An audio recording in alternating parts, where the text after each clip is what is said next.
السلام عليكم، عاملين ايه؟ يا رب تكونوا بألف صحة وبألف خير. اللهم صل وسلم وبارك على سيدنا محمد وعلى آله وصحبه أجمعين. صلوا كده على الرسول. والنهاردة هنعمل فطاير لذيذة جدا.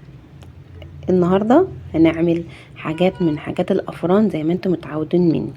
ده شيبس الأفران بمنتهى البساطة ومنتهى السهولة، ولا بيض ولا لبن ولا خميرة ولا تخمير ولا أي حاجة من دي. تعالي كده بمنتهى البساطة نعمل أسهل الوصف. ولو الوصفة عجبتك ما تنسنيش في تعليق حلو منك، يعني جبر الخواطر على الله، تعليق حلو كده منك يجبر بخاطري وابقى سعيدة قوي بيه.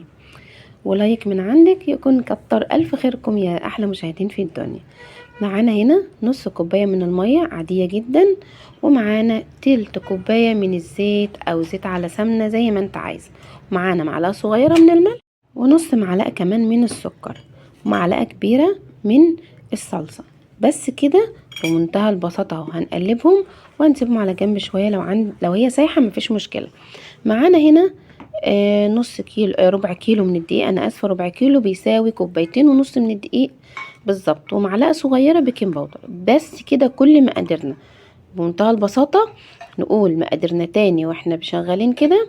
ربع كيلو من الدقيق بيساوي كوبايتين ونص، ومعانا نص كوبايه ميه، وتلت كوبايه من الزبدة او الزيت. بس اساسي الزيت يا جماعة، عايزين تستبدلوا مع حاجة تانية تمام، مش عايزين خلاص. نص تلت كوباية من الزيت، ومعلقة صغيرة ملح، ونص معلقة صغيرة سكر، ومعلقة بيكنج باودر صغيرة، ومعلقة صلصة كبيرة. طبعا مقادير سهلة وبسيطة. هنعجن كده حبة في العجين بتاعنا عشان نحاول نخليها تبقى طرية وحلوة معانا. بصراحة العجينة دي ممتازة، حلوة جدا جدا وسهلة التشكيل قوي. هنسيبها كده حوالي 5 دقايق صغيرين، ورجعت اعجن فيها تاني دقيقة بس او دقيقتين، يعني مش كتير. عجنت فيها تاني وهبتدي اقطعها لكور من حوالي مثلا 10 جرام او حاجة. انا ما بستخدمش الجرام، بس انت طبعا ايدك ميزان، هتعملي كل كورة قد التانية زي ما حضراتكم شايفين. بصوا يعني ابتديت اقطع اهو. طلعوا معايا حوالي 8 او 9 كور. اقطعهم قد بعض الكورة على حسب ما انتوا عايزين اهو. هبتدي اظبطها كده. ظبطتها اهوت، وهقولك هنعمل فيها ايه تاني. اللهم صل وسلم وبارك على سيدنا محمد. نصلي كده على الرسول واحنا شغالين عليه افضل الصلاة والسلام. هبتدي كده، خلصت اهو. دهنة بسيطة من الزيت، على فكرة انا مش هدهن تاني، هي الدهنة دي بس، مش هدهن تاني. دهنة صغيرة خالص. هبتدي كده افرده يا جماعة. لازم يبقى رقيق جدا، لازم تبقى الفردة رفيعة قوي قوي قوي. تمام. اللهم صل وسلم وبارك على سيدنا محمد. بصوا بمنتهى البساطة كده فردتها، وهروح على الصينية بتاعتي. مش هدهنها اي حاجة، الصينية بتاعتي يا جماعة مش هدهنها اي حاجة. هروح كده احطها على الصينية. شايفين هي قد ايه رفيعة وخفيفة؟ رفيعة كده زي ما احنا شايفين، خفيفة جدا جدا معايا. طبعا رفيعة علشان تقرمش وتبقى حلوة معايا وتديني القوام المطلوب. طبعا الحشو ده بقى على حسب ما انت عايزة، على حسب المتاح عندك. وعلى فكرة ممكن ما تحط لهاش خالص.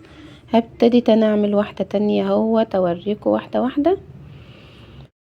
هنخلص الكمية كلها مع بعض. طبعا مش هوريكي كل الكمية، بس هو بصراحة سهل الفرد جدا وبسيط جدا، مفهوش اي افتكاسات. برضو طول ما احنا شغالين نصلي على الرسول ونوحد الله ونحمده ونستغفره. اللهم صل وسلم وبارك على سيدنا محمد. اذكري الله وقولي لي في التعليق اللهم صل وسلم وبارك على سيدنا محمد. بصوا ما شاء الله عليها. ابتديت اهو افرد فيها كمان شوية عشان انا عايزاها خفيفة، مش جدا خفيفة يعني لدرجة رفيعة جدا، حوالي نص سنتي بالظبط، علشان خاطر وزي ما قلتلك قبل كده تقرمش معايا. خلاص هبتدي كده اخدها كده معايا واحطها. وهنا بقى طبعا انتي برضو احنا قلنا مفيش بيض، فمش هندهن الوش بيض. طبعا احنا مش بنحب البيض زي ما قلنا. هنا جبت معلقة صلصة صغيرة وزودتها بمية عادي خالص، وحطيت حوالي رشة ملح بسيطة عشان طبعا هي مسكرة، وده معانا حادق من المقبلات الحادقة. وابتديت ادهن الوش عادي خالص. لو انت مفيش مشكلة عندك لبن ادهني باللبن، عندك اي نوع، وعندك صفار بيض ادهني مفيش مشكلة. طبعا هنا التزويدة على حسب ما انت عايزة، تسيبيه سادة، تحط عليه حبة البركة، تحط عليه سمسم، تحط عليه جبنة رومي. هو الأساسي بتحط عليه جبنة رومي أو حبة البركة وسمسم، تحط الاتنين على بعض مفيش مشكلة. بصي اللي متاح في البيت اعمليه، مفيهاش أي مشكلة. ده يا حبايب قلبي هيخش على درجة حرارة 150 وأقل كمان يا ريت، أهدى حاجة عندك علشان يتحمص وياخد اللون الحلو وفي نفس الوقت يبقى مقرمش زي البسكوتات بالظبط. هندخله طبعا مش هقولك الدقايق قد ايه لان ده على حسب فرنك انتي. اول ما يبتدي ياخد لون وينشف معاك كده خرجيه على طول. بسم الله ما شاء الله، اللهم صل وسلم وبارك على سيدنا محمد وعلى اله وصحبه اجمعين.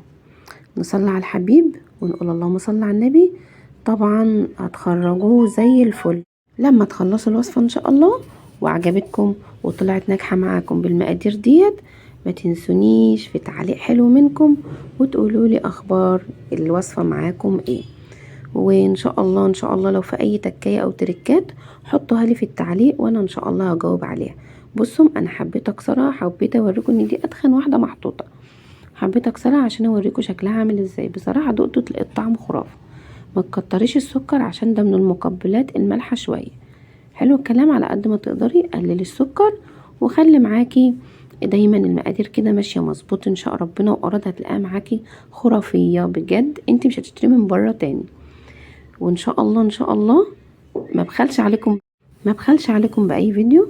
وان شاء الله اترككم في رعاية الله وامنه، واشوفكم في فيديو جديد ان شاء الله في رعاية الله. السلام عليكم ورحمة الله وبركاته.